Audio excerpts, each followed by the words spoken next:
82 regular season games in the books. The Bruins won 65 of them, and now the road to 16 more goalie hugs begins against the Florida Panthers. Let's get into it on today's episode of Locked On Boston Bruins. You're Locked On Bruins, your daily podcast on the Boston Bruins. Part of the Locked On Podcast Network, your team every day.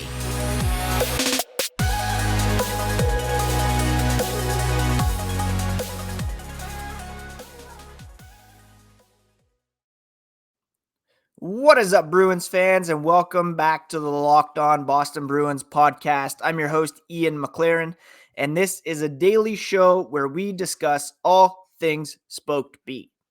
Thank you so much for making Locked On Bruins part of your day, every day, free and available wherever you get podcasts, including YouTube, part of the Locked On Podcast Network, your team every day. We are on Twitter and Instagram at Locked NHL Bruins, and you can find me, my dad jokes, and hockey tweets at Ian C. McLaren. On today's episode, we're going to take a quick look back at last night's game against the Montreal Canadiens. Another win, their 65th. And we will talk about the upcoming first round series against the Florida Panthers. And let's start right there. That's who is on deck for the Boston Bruins. A Florida Panthers team that, yes, won the President's Trophy last season, but who did not clinch a playoff spot until just a few days ago, and they finished in the second wild card spot. The Florida Panthers have a record of 42, 32, and 8, 92 points, a .561 point percentage, and a plus 17 goal differential. That is 43 points behind the Boston Bruins in the overall standings. And I know a lot of people feeling some apprehension about playing the Florida Panthers because they have been pretty hot as of late. 6-3-1 over their last 10. They have been led by Matthew Tkachuk, who is a Hart Trophy contender, to be sure. He's had an amazing season in his first year with Florida. And the Panthers played the Bruins pretty well this season. In fact, they had an average of 3.75 goals per game against the Boston Bruins this season, which is well up, of course, from Boston's season mark, their league leading season mark of 2.12 goals per game. That was what they averaged over 82 games, but in 4 games against the Panthers, that rose to 3.75. Only the Seattle Kraken managed more goals per game against the Boston Bruins. They scored 8 goals in 2 games against the Bruins. Boston still won 2 of the 4 games, losing 1 in overtime. Now, that gives them a .625 point percentage against the Panthers for the season. The Bruins also scored a lot of goals against the Panthers. 17, in fact, in 4 games, averaging 4.25 goals a game against the Panthers. They scored a total of 17 goals in those 4 games. They scored more only against the Buffalo Sabres this season, scoring 20 goals on them in 4 games. Yes, they allowed 15 goals in those 4 games, the most of any team around the NHL.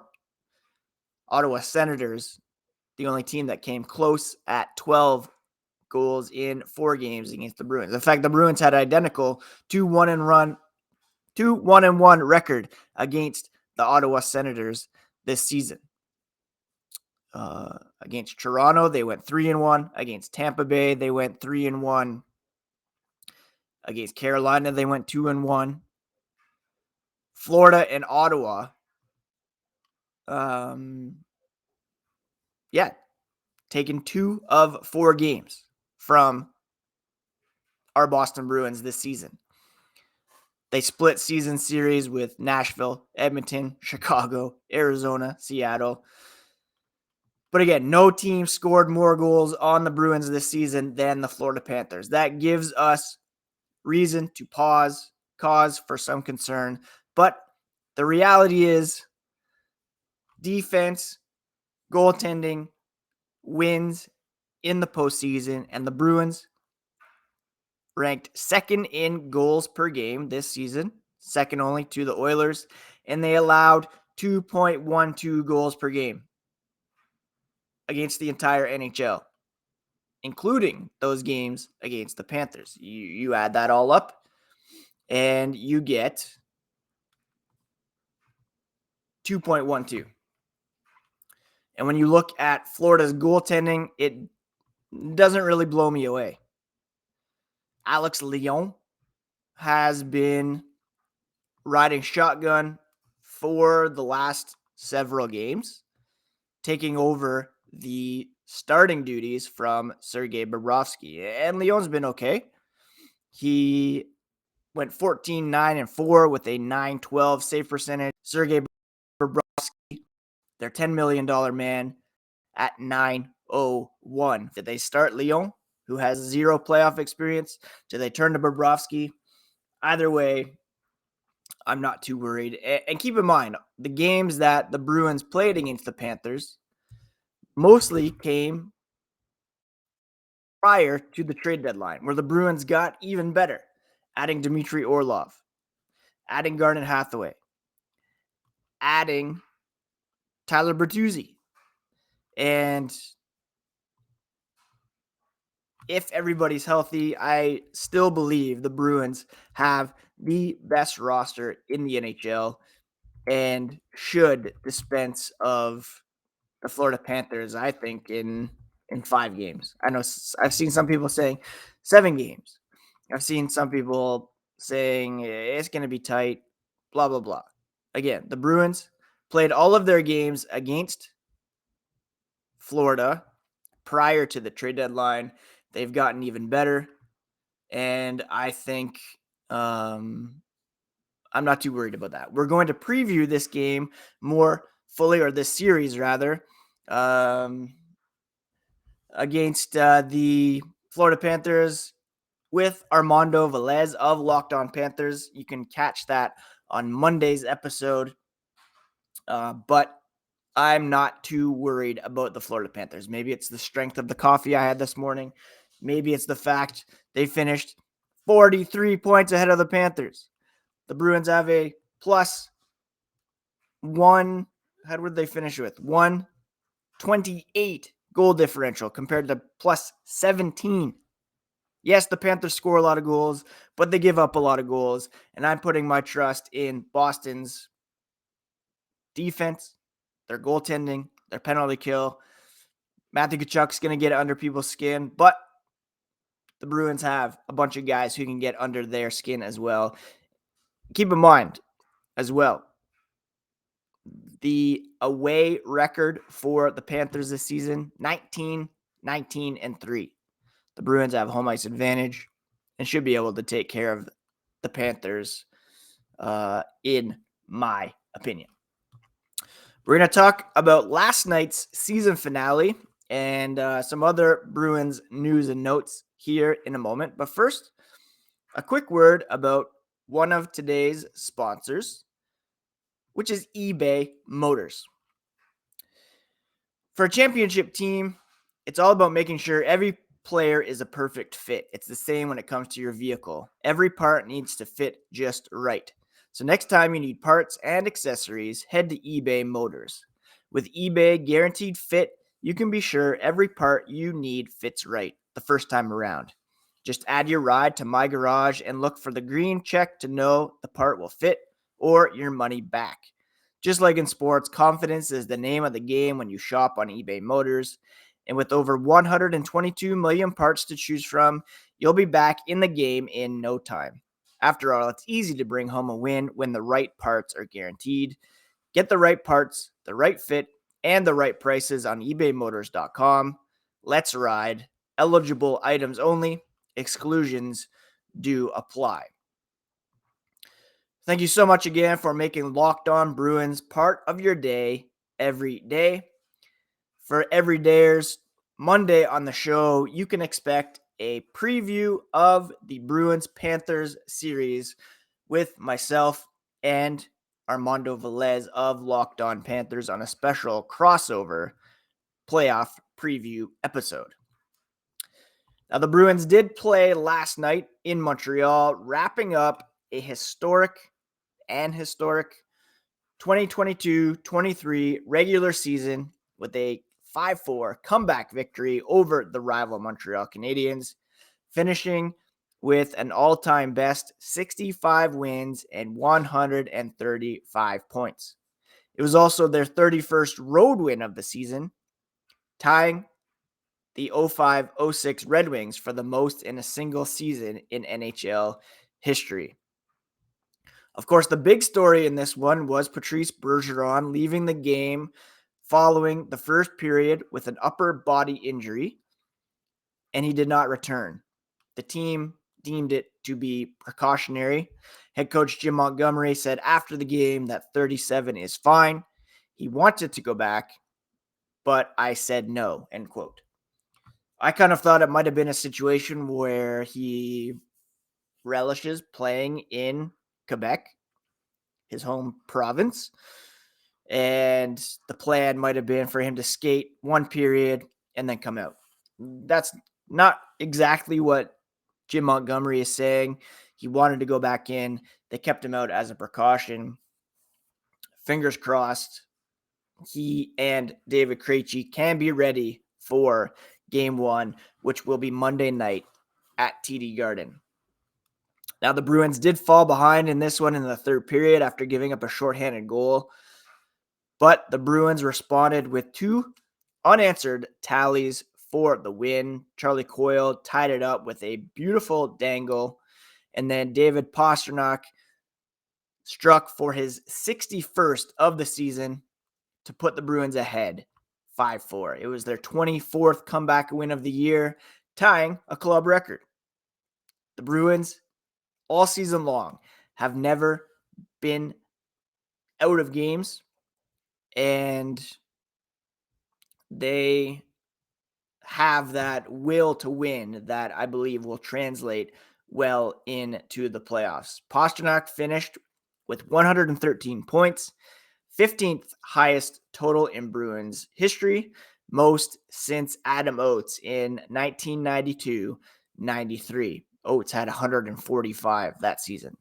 He also closed out the year with a 10-game point streak, and hopefully he can keep that going into the postseason. The Bruins did not rest on their laurels heading into the playoffs, winning 1, 2, 3, 4, 5, 6, 7, 8 games in a row. And 1, 2, 3, 4, 5, 6, 7. They won 15 of their final 16 games heading into the playoffs. Just red hot. And I'm just so excited to see what this team can do in the playoffs. They went through one streak of losing 4 of 5 back in January, losing to Washington, beating Toronto, then losing to Carolina, Florida, Tampa Bay, and then back in March, they lost 3 of 4, Edmonton, Detroit, and Chicago. Other than that, they did not lose consecutive games at all this season, apart from those couple little dips. There's every reason to believe in this team, especially when healthy. And look, last night, a guy like Trent Frederick, 17th goal of the season. He's likely going to be on the fourth line. Dmitry Orlov brought in. He sniped a beautiful wrister from a sharp angle over the shoulder of Sam Montembeault. He added another assist last night as well. He's been unreal for the Boston Bruins. He had 19 points in 43 games with Washington, 17 points in 23 games for the Boston Bruins. And the list goes on and on. Career years, guys stepping up. There's some concern about Marchand not being at the top of his game. There is concern about Bergeron after leaving last night's game. David Krejci not playing the last several games. But they still have been winning with these guys banged up in and out of the lineup. And last night was no exception. They kept the pedal on the gas. I expected that they would bench a bunch of guys for last night's game, that they would call up a bunch of AHL guys. They went with a very regular lineup. Jacob Lauko came in, but that was pretty much it. And these guys are fired up. They're ready. They're confident. And yes, it's not going to be an easy road. The Eastern Conference is incredibly tough, but I'm confident. I'm feeling very, very good about this team. And again, we'll preview this more fully coming up prior to Monday's game. One against the Panthers. But just a great way for the Bruins to cap things off last night. They could have easily mailed it in. They could have not pushed to the very end against the Montreal Canadiens. But they kept it going. Charlie Coyle, David Pastrnak stepping up, and they got the job done, setting the bar even higher with the all-time wins and points records.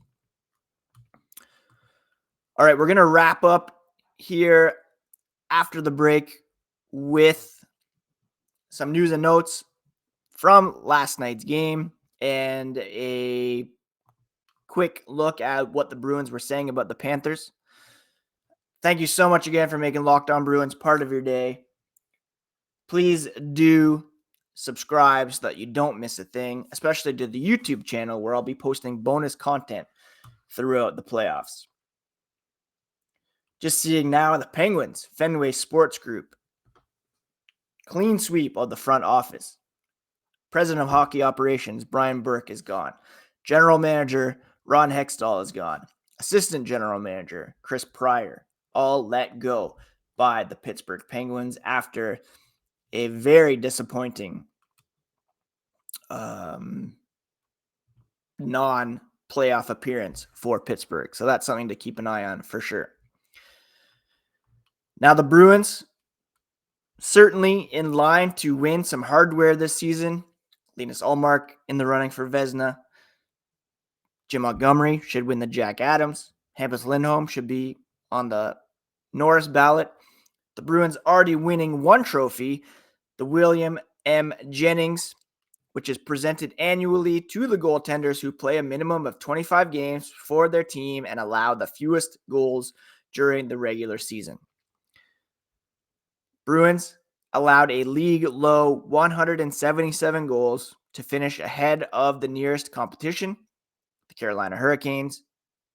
36 fewer goals. The biggest gap between the top two teams in goals against since 1991. Ullmark, Swayman combined for 64 of the Bruins' record-setting 65 victories. Keith Kincaid jumping in there to grab one of those wins. And just a dynamic duo in net for the Boston Bruins, and just the first of several accolades this team will accrue from the regular season and hopefully, of course, in the postseason. Now, Jim Montgomery was asked about the Florida Panthers. They're the only team in the league to beat the Bruins twice this season, once in regulation, once in overtime. These two teams have met in the playoffs only once before, and that was back in the 96 conference quarterfinals, which Florida won in 5 games. Jim Montgomery called them a good team, a really good team, a dangerous team. He said, quote, "We're going to have to be at the top of our game if we want to have success." Matthew Tkachuk, excellent player. Alexander Barkov's a stud. That's 2 players on the top of my mind right now. Besides that, they're a really fast team that transitions well. End quote. The Boston Bruins will not be taking this team lightly.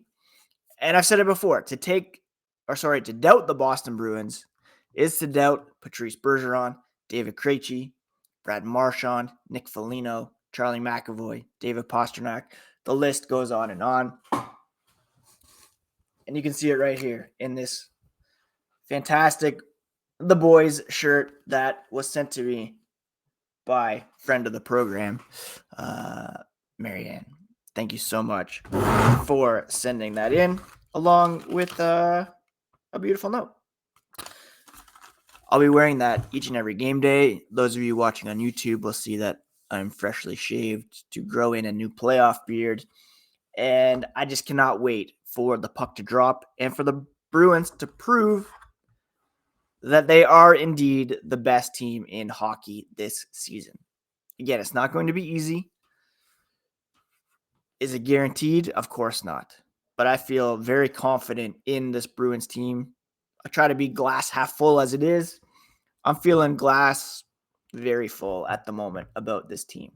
They just dropped a new hype video. And I don't see them wasting this opportunity. And I'm very excited to see how it all plays out. Thank you so much for joining me throughout the course of the regular season. It's been a wildly successful run here for the Bruins and for the podcast. And I'm excited about even bigger and better things as we go through the playoff run. So please do subscribe. Come back Monday for a full preview with Armando from Locked On Panthers. And if anything big happens over the weekend, be sure to jump on the YouTube channel as well so that you can get all the latest breaking news.